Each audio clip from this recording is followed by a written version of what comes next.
This week, we're speaking to a nuclear fallout expert on the latest at the Fukushima nuclear plant in Japan, where Tokyo Electric Power Company, or TEPCO, is still working to manage the after effects of the earthquake that hit Japan in March 2011.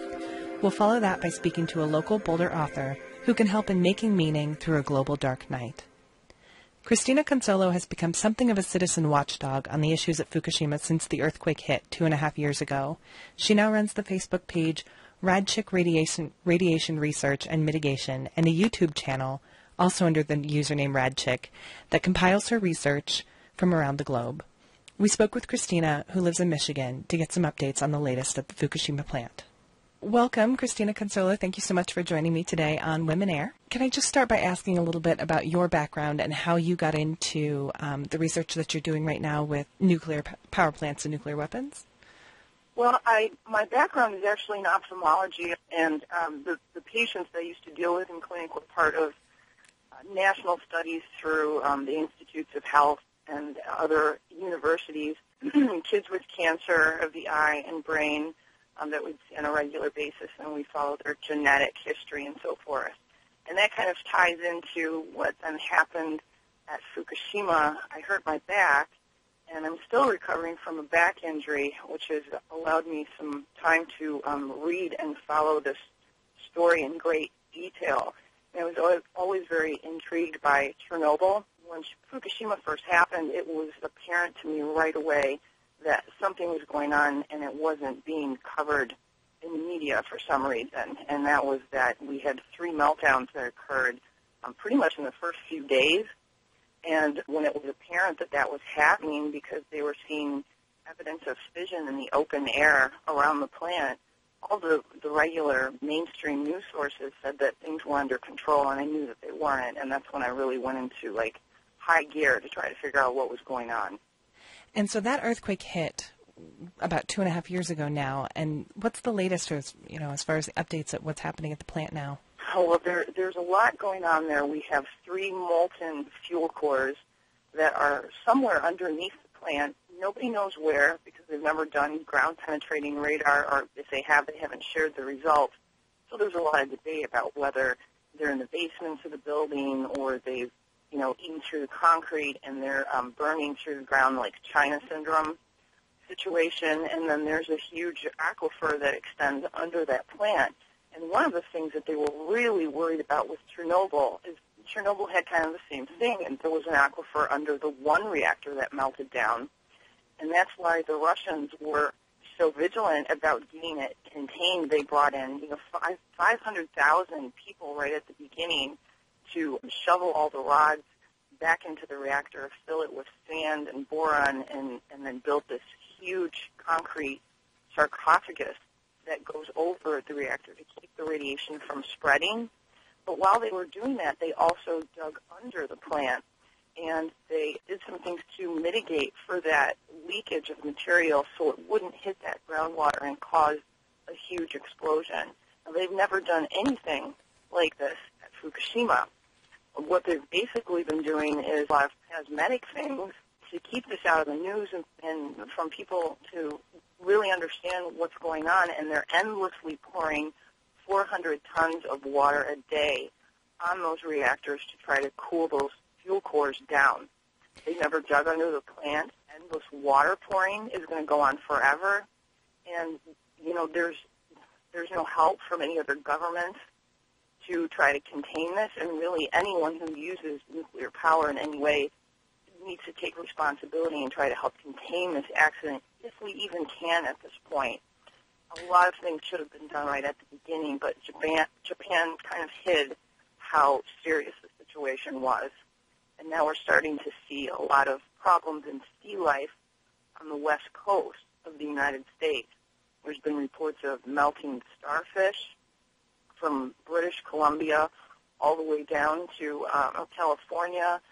There had been 6 seals that had been reported the first summer of 2011, and the seals were all exhibiting signs of radiation poisoning.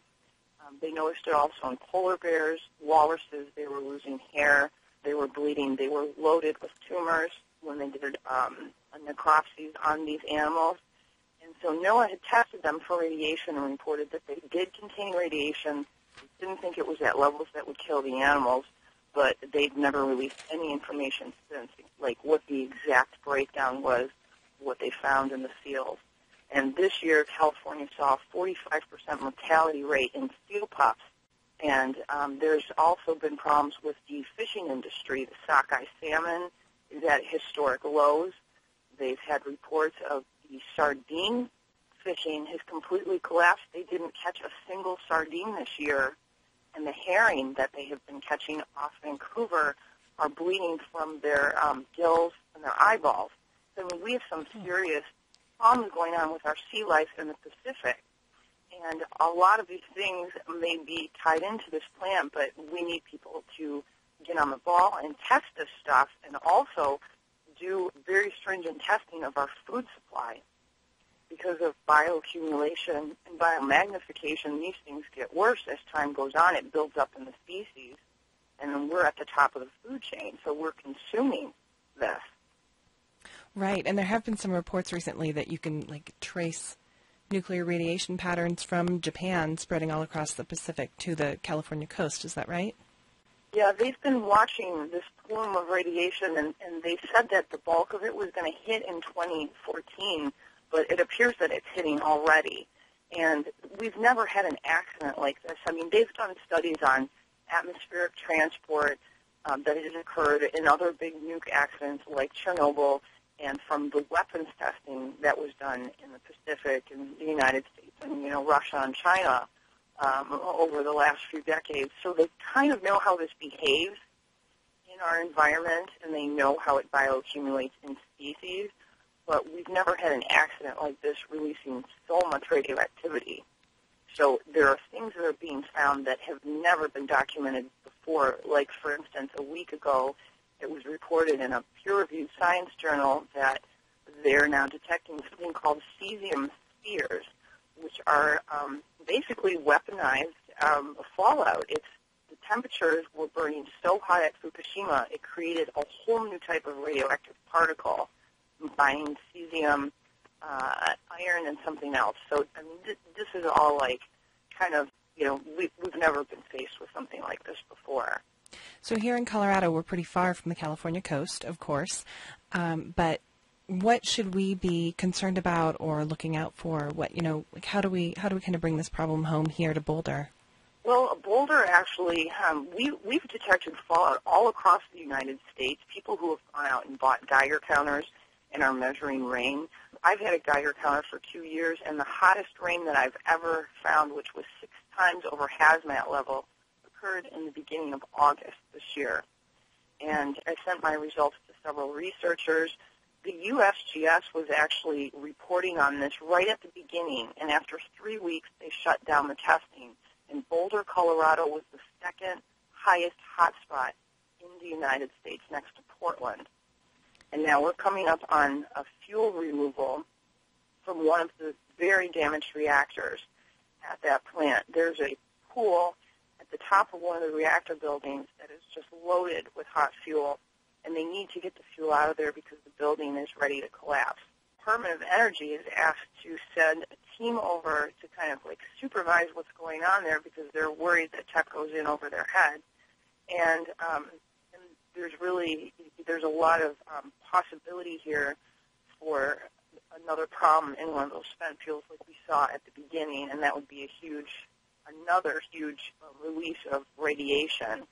And, after it happens in Japan, it blows over here in the air current. So within a few days, we're having rain out, depending on where the rain falls at that time. So I think one of the things that makes it difficult for people to feel like there's anything that they can do in the face of nuclear contamination is that once it's out, it's just out everywhere. And one of the themes that we're addressing in this show with Women Air is this question of how do you confront this idea of the global dark night and a problem so huge that we don't know where to begin to fix it. And I'm wondering, what do you hope that people are working for in the long run? Well, I think, one of the things that's really important is that people need to make their health a much bigger focus in their life than it is now, and be very careful about how they're treating their health and the health of their children, really easy things like filtering water, not eating fast food or processed food, getting your nutrition from whole foods and cooking from scratch and things like that, getting enough sleep. Anything you can do to protect your immune system can help you fight this, because we need to figure out how we're going to live with this in our environment and with the possibility of it getting worse. Right now, there's no way to shut that plant off. It's just a huge radiation generating machine. And, I don't know what all the answers are, but part of the reason I started doing this and going public with this information is to try to find, smart people everywhere that have ideas of how we can mitigate this. And I think the future is going to be growing food indoors. And people also need to be aware that we shouldn't be eating anything from the Pacific anymore because of the signs of sickness in sea life and of, the radiation that has made its way across the Pacific. They've detected it in some fish already in the Atlantic, too, radiation from Fukushima, but not in the levels that they're finding in the fish in the Pacific.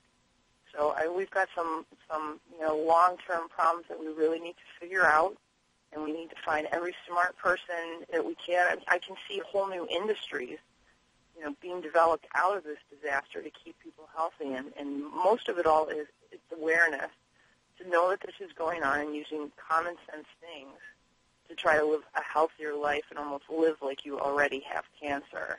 And what's the worst-case scenario you think people should be preparing for? I think the worst case would be anything that would lead to a collapse of that reactor or another fire or explosion at Fukushima like we saw in the early days. The radiation levels around that plant have gotten really high in the past few weeks, and some of the workers have reported 10 sieverts just around the ground area, and 2 sieverts will put you in the hospital, 4 will kill you. So, they're going to end up, if this keeps increasing the contamination at that plant, they won't be able to work there and continue cooling these fuel pools and trying to, mitigate what's going on. And if we have some kind of chain reaction where the site has to be evacuated, then we could get hit with a lot of fallout over here. We already did at the beginning of this disaster. The first 3 weeks, it was horrendous what we were exposed to. And there have been 2 studies published that there was a huge increase in mortality in the United States and also an increase in thyroid problems in babies that were born in the months following the Fukushima disaster in Hawaii, Alaska, Oregon, Washington, and California. And we're kind of, this is so early to be able to see these kinds of things happening, and there'll be a lot more studies that are done as time goes on, but where this is going doesn't look good if you're not taking precautions. And the things that you would do to mitigate for radiation exposure will make you a healthier person overall. There's a lot of contamination in our environment and our drinking water from other things too. So all of it, helps to live a healthier, happier life. And I know it's no fun to be a sick kid, taking care of them for years. In my career, I wouldn't want that to happen to people where they could be possibly avoiding it or mitigating for it. So I'm saying take the steps now to just become healthy, because where this is going doesn't look good. Right. Well, thank you so much for taking the time today to talk to me here on Women Air about this ongoing issue. We really appreciate your research. Thanks for paying attention to it. That was Christina Consolo, a citizen watchdog on the latest at the Fukushima nuclear plant. From her information on nuclear fallout, we moved to an interview with local author Carolyn Baker, who wrote Sacred Demise, Walking the Spiritual Path of Industrial Civilization's Collapse, and U.S. History Uncensored, What Your High School Textbook Didn't Tell You.